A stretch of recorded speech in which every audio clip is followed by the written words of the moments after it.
আসসালামু আলাইকুম।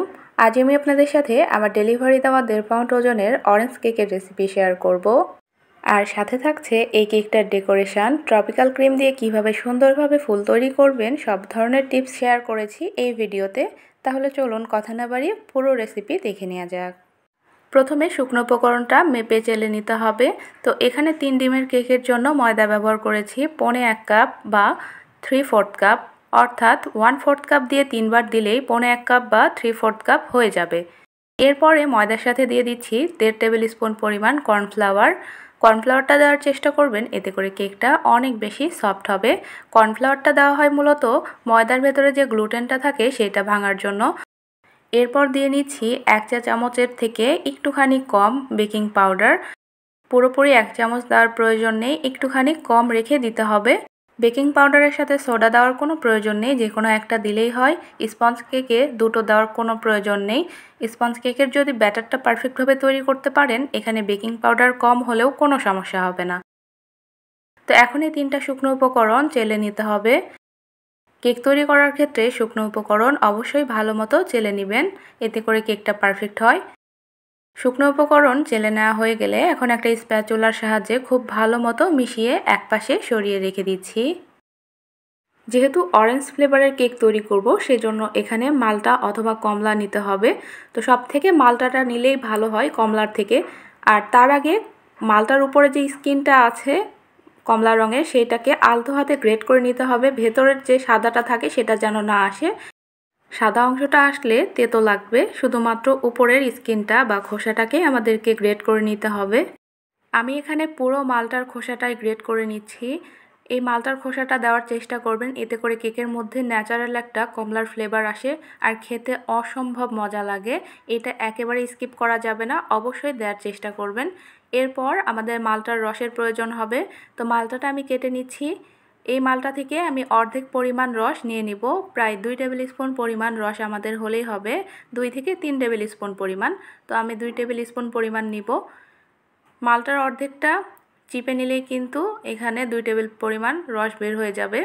চেষ্টা করবেন একটু রসালো টাইপের মালটাগুলো ইউজ করতে, আর মিষ্টি টাইপের মালটাগুলো ব্যবহার করলে কেকের টেস্ট ভালো আসে। তো মালটাটা আমার অর্ধেকটা পুরো লাগেনি, অল্প একটু চিপতেই দেখেন সুন্দর রস বের হয়ে গেছে। তো প্রায় 2 টেবিল স্পুন পরিমাণই হয়েছে। এখন আমি এই রসটা একটা গ্লাসের মধ্যে নিয়ে নিচ্ছি। খোসাটা সহই আমি রসটা একটা গ্লাসে ঢেলে নিচ্ছি। তো এই যে দেখুন রসটা সুন্দর বের করে নেওয়া হয়ে গিয়েছে। এখন বাকি কাজগুলো করে নিতে হবে। তো এদিকে শুকনো একটা বাটিতে রুমের স্বাভাবিক তাপমাত্রায় থাকা 3টা ডিম নিয়েছি। ডিমগুলো ফ্রিজে ছিল, আমি 1 ঘন্টা আগে রুমের স্বাভাবিক তাপমাত্রায় বের করে রেখেছিলাম। তো পুরোপুরি ঠান্ডাটা কেটে গিয়েছে। এখন আমি এই ডিমের সাদা অংশ থেকে কুসুমটা আলাদা করে নিব। এখন ডিমের সাদা অংশটাকে একটুখানি বিট করে নিতে হবে 10 থেকে 15 সেকেন্ড মতো, একটু ফেনা ফেনা হয়ে আসা পর্যন্ত। বিটার স্পিড এই পর্যায়ে 1-এ রেখে বিট করে নিচ্ছি। আর এখানে আমি বলে রাখি, অনেকে আমাকে প্রশ্ন করেন আপু আপনি কত ওয়াটের এবং কি ব্র্যান্ডের বিটার ইউজ করেন। আমি 5 বছর আগে এই বিটারটি কিনেছিলাম। আমার বিটারের নাম হচ্ছে মিয়াকো।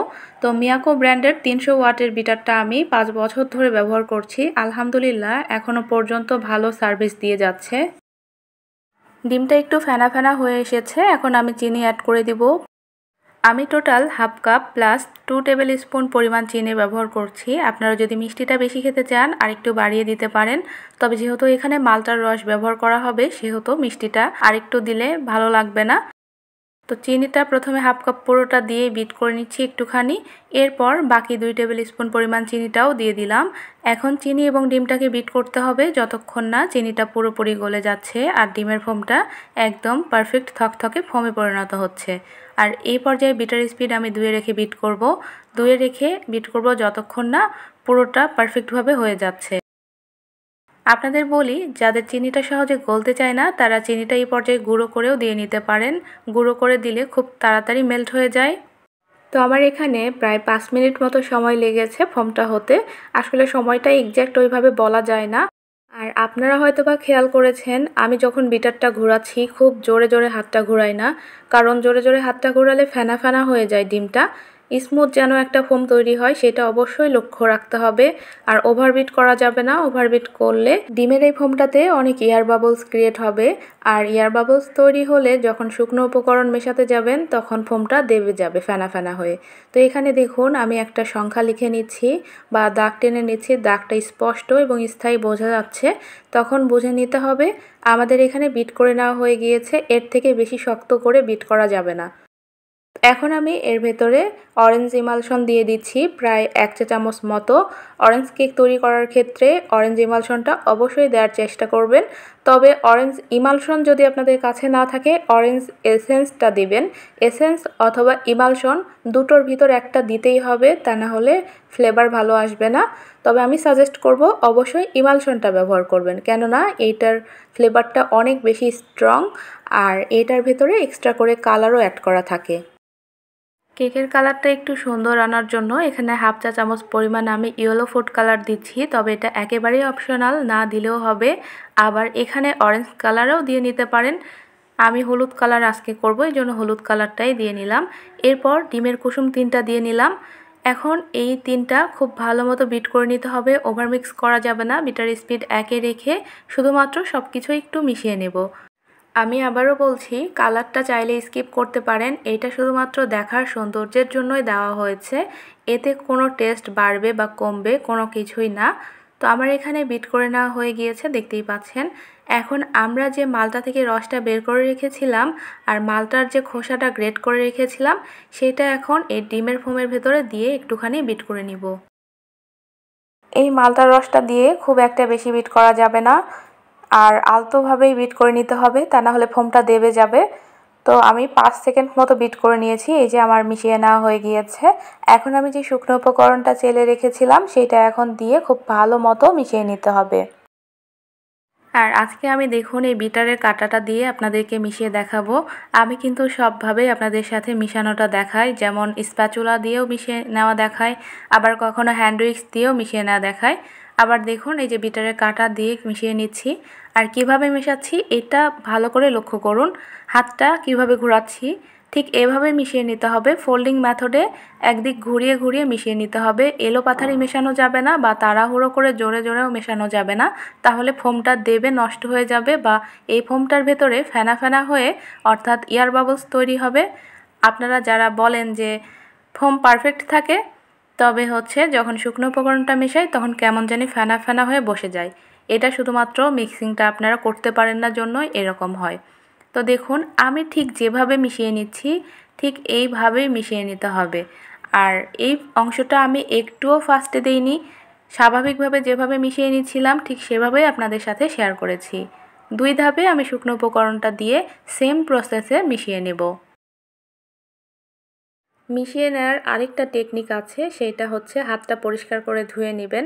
শুকনো হাতে যেভাবে আমরা বিটারের কাঁটাটা ঘুরিয়ে ঘুরিয়ে বা স্প্যাচুলা বা হ্যান্ড উইক্স দিয়ে মেশাই ঠিক সেরকম করে হাতটা ঘুরিয়ে ঘুরিয়ে আলতো হাতে মিশিয়ে নেবেন, এতে করে ফোম নষ্ট হয়ে যাওয়ার 1%ও কোনো সম্ভাবনা নেই। সব থেকে হাত দিয়ে মিশিয়ে নেওয়াটাই আমি মনে করি নতুনদের জন্য পারফেক্ট হবে। হাতটা পরিষ্কার করে সুন্দর মতো হাত দিয়ে মিশিয়ে নেবেন আলতো হাতে, একটুও ফোম নষ্ট হবে না। দেখুন এখানে প্রায় মিশিয়ে নেওয়া কমপ্লিট। আর আমি কিন্তু প্রথম থেকে শেষ অবধি আপনাদের সাথে শেয়ার করেছি, একটুও স্কিপ করিনি এই মেশানোটা।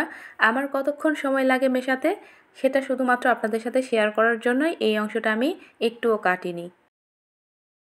ও আরেকটা কথা বলতে ভুলে গিয়েছি, এই কেকটাতেও কিন্তু আমি কোনো রকম তেল ব্যবহার করিনি, কারণ স্পঞ্জ কেকে তেলটা টোটালি অপশনাল, দিলেও হবে না দিলেও হবে, বাধ্যতামূলক না।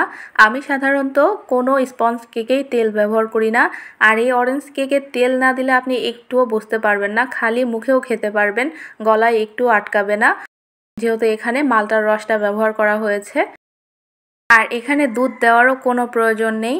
আমি যেভাবে তৈরি করলাম, আমার রেসিপি যদি ফলো করেন হুবহু আমারটাই ফলো করবেন, তাহলে ইনশাআল্লাহ পারফেক্ট হবে। আমি আপনাদেরকে বলবো যার রেসিপি ফলো করেন না কেন হুবহু তারটাই ফলো করবেন, একজনের সাথে আরেকজনের রেসিপি কখনোই গোলাতে যাবেন না। তো এখানে আমার মিশিয়ে নেওয়া কমপ্লিট। এখন স্প্যাচুলা দিয়ে দেখব যে নিচে কোনো শুকনো উপকরণ দলা পেকে আছে কিনা। তো না, নিচে কোনো শুকনো উপকরণ নেই, একদম পারফেক্টভাবেই মেশানো হয়ে গিয়েছে। আর ব্যাটারের ঘনত্ব ঠিক কেমন হয়েছে দেখে হয়তো বা বুঝতেই পারছেন। এই ব্যাটারের ঘনত্ব হবে থকথকে টাইপের। শুধু এটা না, যে কোনো স্পঞ্জ কেকের ব্যাটার হবে হালকা ফ্লাপি এবং থকথকে টাইপের ব্যাটার, পাতলা বা রানি টাইপের ব্যাটার এখানে হবে না। আর ব্যাটারটা মাশাআল্লাহ একেবারেই পারফেক্ট, কোনো এয়ার বাবলসও ক্রিয়েট হয়নি। এখন আমি মোল্ডে ঢেলে নিব। এখানে 7 ইঞ্চি সাইজের একটা রাউন্ড শেপের মোল্ড নিয়েছি। মোল্ডের নিচে বেকিং পেপার দিয়েছি, কোনো রকম তেল দেইনি নিচে। আর সাইডে তো তেল দেওয়াই যাবে না, এতে করে কেকটা বেক হওয়ার পর সাইড থেকে চুপসে আসবে। আজকে যতটুকু ব্যাটার হয়েছে এটা দিয়ে যদি 8 ইঞ্চিতে বেক করতাম, 8 ইঞ্চি মোল্ড পুরোটাই ভরে যেত। তবে 7 ইঞ্চিতে একটা কেক বেক করব, আর 6টা কাপ কেকের অর্ডার ছিল এর সাথেই। সেই 6টা কাপ কেক আমি এই ব্যাটার দিয়ে তৈরি করে নিব। মোল্ডের অর্ধেকটা আমি ব্যাটার দিয়ে একটু ট্যাপ করে নিচ্ছি। আর এটা কাঠি দিয়ে আর ফ্ল্যাপ করলাম না, ভালো করে ট্যাপ করে নিলে ভেতরে যদি কোনো এয়ার বাবলস থাকে সেগুলো বের হয়ে যাবে। এটা একপাশে সরিয়ে রেখে দিচ্ছি। আর এরকম 6টা মাফিন মোল্ড নিয়েছি। মাফিন মোল্ডে কাপকেক লাইনার দিয়ে নিয়েছি। 6টা মোল্ডে এখন আমি ব্যাটার ঢেলে নিব। আর এখানে যেটুকু ব্যাটার দেখছেন এটা দিয়ে 6টা কাপকেক ইজিলি হয়ে যাবে। কাপকেক লাইনারগুলোর অর্ধেক করে ব্যাটার দিয়ে নিচ্ছি, কেননা বেশি দিলে বেক হওয়ার পর উপচে পড়ে যাবে। অর্ধেক দিলেই কাপকেক লাইনারের সমান সমানই হবে। এখন আমি কেকগুলোকে বেক করে নিব 170 ডিগ্রি তাপমাত্রায়। ওভেনটাকে আগে 5 মিনিটের জন্য প্রিহিট করতে দিয়েছিলাম। ওভেনের নিচের তাকে আমি কেকগুলোকে বেক করে নিব। টাইমটা সেট করে দিয়েছি 30 মিনিট। আপ ডাউন হিটটা অন থাকবে। আর টেম্পারেচার দেখতে পাচ্ছেন 170-এ সেট করে দিয়েছি। আর উপরের ফাংশনটা অফ থাকবে। কেকগুলো হতে আমার 30 মিনিট মতোই সময় লেগেছে। আর মাফিনগুলো 20-25 মিনিটের মধ্যেই হয়ে গিয়েছে। তারপরেও আমি ওভেনেই রেখে দিয়েছিলাম। উপরে একটু বেশি কালার এসেছে, কেননা তখন যদি আমি ওভেনের ঢাকনাটা খুলতাম তখন বড় কেকটা চুপসে যেত, তাই ওইটা ওভেনেই রেখে দিয়েছিলাম। 30 মিনিট পরেই একেবারে ওভেনের ঢাকনাটা খুলেছি। দেখতে পাচ্ছেন 2টা কেক মাশাআল্লাহ খুব সুন্দরভাবে ফুলেছে। কেক দুটো ওভেন থেকে বের করার পর আমি ঢেকে রেখেছিলাম। পুরোপুরি ঠান্ডা হওয়ার পর আপনাদের সাথে শেয়ার করছি। এখন কেকগুলোকে আনমোল্ড করব। মাশাআল্লাহ কেকটা অনেক বেশি সফট হয়েছে, দেখতেই পাচ্ছেন। এখন আমি অফ স্ক্রিনে কেকটাকে 3টা ভাগে ভাগ করে নিব।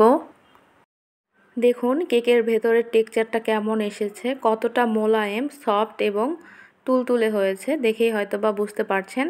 আর কাপকেকগুলোও একদম পারফেক্ট হয়েছে মাশাআল্লাহ। এখন বড় কেকটাকে ডেকোরেশন করে নিব। আর কাপকেকগুলো এমনি থেকেই ওইভাবেই ডেলিভারি করে দিব এই কেকটার সাথে। তো এখানে সুগার সিরাপ দিয়ে নিচ্ছি। আর এখানে আমি হাফ কাপ পানির সাথে 2 টেবিল স্পুন চিনি মিলিয়ে সুগার সিরাপটা বানিয়ে নিয়েছি, তবে সম্পূর্ণ সুগার সিরাপটা লাগবে না। আর এই কেকটা ডেকোরেশন করতে আমি ট্রপিক্যাল হুইপ ক্রিমটা ব্যবহার করছি। 1 কাপ প্লাস 1/4 কাপ পরিমাণ হুইপ ক্রিম আমি বিট করে নিয়েছি। সম্পূর্ণ ক্রিমটাই লেগেছে আজকের এই কেকটা ডেকোরেশন করতে। আর ক্রিমটা আমি কেকটা কাট করার পরে তারপরে তৈরি করেছি। তৈরি করে ইনস্ট্যান্ট ব্যবহার করে ফেলছি, কেননা এই ক্রিমটা দিয়ে কাজ করার সময় দেরি করা যাবে না, তাহলে ক্রিমটা নরম হতে থাকে, পানি ছাড়তে থাকে।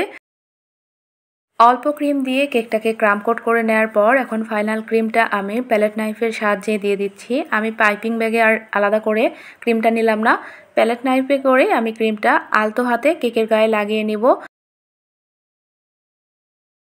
এখন আমি কেকটাতে কালার এফেক্ট দিয়ে নিচ্ছি। এখানে রেডম্যানের গোলাপি কালার একটু নিয়ে নিচ্ছি, কয়েক ফোঁটা মতো। এর সাথে হলুদ নিব 2 থেকে 3 ফোঁটা। গোলাপি এবং হলুদের কম্বিনেশনে খুবই সুন্দর একটা কালারের এফেক্ট আসে। আর এভাবে ক্রিমের উপরে সরাসরি অল্প কালার দিয়ে যদি আপনি কেকটা কভার করতে যান, সেক্ষেত্রে ক্রিমটা গলে যাওয়ার চান্স থাকে না। যেমনটা দেখা যায় সম্পূর্ণ ক্রিমে কালার মিশিয়ে দেন ওইটা যখন আমরা ব্যবহার করি তখন ক্রিমটা একটু হলেও নরম হয়। তবে এভাবে কালার দিলে নরম হয়ে যাওয়ার কোনো চান্স থাকে না। আর এই ক্রিমটা খেতেও ভালো লাগে, কেননা অতিরিক্ত কালার এখানে ব্যবহার করা হয় না, জাস্ট উপরের কালারটা কালারিং থাকে আর ভেতরে সাদা ক্রিম থাকে, এই জন্য খেতেও ভালো লাগে। আর যখনই দেখা যায় সম্পূর্ণ ক্রিমে কালার মেশায় সেটা ডেকোরেশন করা হয়, ওই ক্রিমের টেস্টটা একটু হলেও নষ্ট হয়। আমার কাছে সবসময় হালকা কালারের এবং সাদা রঙের কেকগুলোই সবথেকে ভালো লাগে। তারপরেও কাস্টমার ডিমান্ডে অনেক সময় টকটকে কালার দিয়ে করতে হয়, কিছু করার নেই। তবে আমি আপনাদের সাজেস্ট করব সবসময় হালকা কালার ব্যবহার করবেন, হালকা কালারের কেক খাওয়ার চেষ্টা করবেন। এটা শরীরের জন্যও ভালো, খেতেও ভালো লাগে। সাইডটা একটু স্ক্র্যাপার দিয়ে আমি ফিনিশিং দিয়ে নিয়ে উপরটা প্যালেট নাইফ দিয়ে ফিনিশিং দিয়ে নিচ্ছি। কেকে ফিনিশিং দেওয়ার সময় খুব বেশি চাপাচাপি করা যাবে না, আলতো হাতে ফিনিশিংটা দিয়ে নিতে হবে। দেখুন সাইডে সুন্দর ফিনিশিং দিয়ে নেওয়া হয়ে গিয়েছে। এখন আমি উপরের সাইডটা ফিনিশিং দিয়ে দিব প্যালেট নাইফ দিয়ে। কেকটাতে ফিনিশিং দিয়ে নেওয়া কমপ্লিট। এখন আমি এটা ফ্রিজে রেখে দিচ্ছি। আর এই যে বাকি যে ক্রিমটা আছে এটা একটু নরম হয়ে গিয়েছে, দেখতেই পাচ্ছেন। তো আমি আলাদা করে ডেকোরেশন করার জন্য আর ক্রিম বিট করে নিলাম না, এই ক্রিমটাতেই কালার মেশাবো। এই ক্রিমগুলোতে কালার মেশানোর পর 10 মিনিট মতো আমি ডিপ ফ্রিজে রেখে দিব একটু সেট হওয়ার জন্য, কারণ বেশিক্ষণ রাখবো না। ডিপ ফ্রিজে যদি 10 মিনিট রাখেন তাহলে অনেকটাই সেট হয়ে যাবে আর এটা দিয়ে ফুল তৈরি করা যাবে, কোনো সমস্যা হবে না। চাইলে নর্মাল ফ্রিজেও রাখা যাবে, তবে ডিপ ফ্রিজে রাখলে বেশি সময় রাখতে হবে না, 10 মিনিটেই সেট হয়ে যাবে। তো এই বাটির ক্রিমে আমি কিছু গোলাপি কালার দিলাম, সাথে 1 ফোঁটা মতো হলুদ কালার দিলাম। সুন্দর একটা মিষ্টি কালার এখানে তৈরি হয়ে গিয়েছে। এখন এই ক্রিমটাকে আমি ডিপ ফ্রিজে রেখে দিব। আর এই বাটির ক্রিমে আমি হলুদ কালার মেশালাম, এই বাটির ক্রিমটাও আমি ডিপ ফ্রিজে রেখে দিব। 10 মিনিট পর ডিপ ফ্রিজ থেকে আমি বের করে নিয়ে এসেছি। এখানে 127 নাম্বার রোজ নজেল নিয়েছি। এই নজেলটা দিয়ে গোলাপ ফুল তৈরি করে নেব 2টা। আর দেখতেই পাচ্ছেন পাইপিং ব্যাগে খুবই সামান্য ক্রিম নিয়েছি। খুব বেশি একটা ক্রিম নিয়ে পাইপ করতে গেলে হাতের গরমে ক্রিম গলে যায়। অল্প ক্রিম দিয়ে ইনস্ট্যান্ট কাজ করলে সেক্ষেত্রে ক্রিমটা গলে না। তো আমি খুবই দ্রুত এই ফুল দুটো তৈরি করে নিব। ট্রপিক্যাল ক্রিমটা দিয়ে কাজ করা অনেক বেশি কষ্টের, একটু টেকনিক ফলো করে যদি তৈরি করেন তাহলে আর কোনো ঝামেলা হয় না।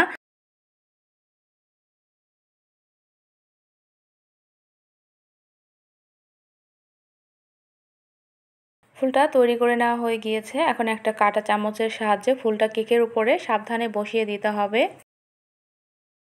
এরপর আমি আরেকটা গোলাপ ফুল তৈরি করে নিব হলুদ কালারের ক্রিমটা দিয়ে।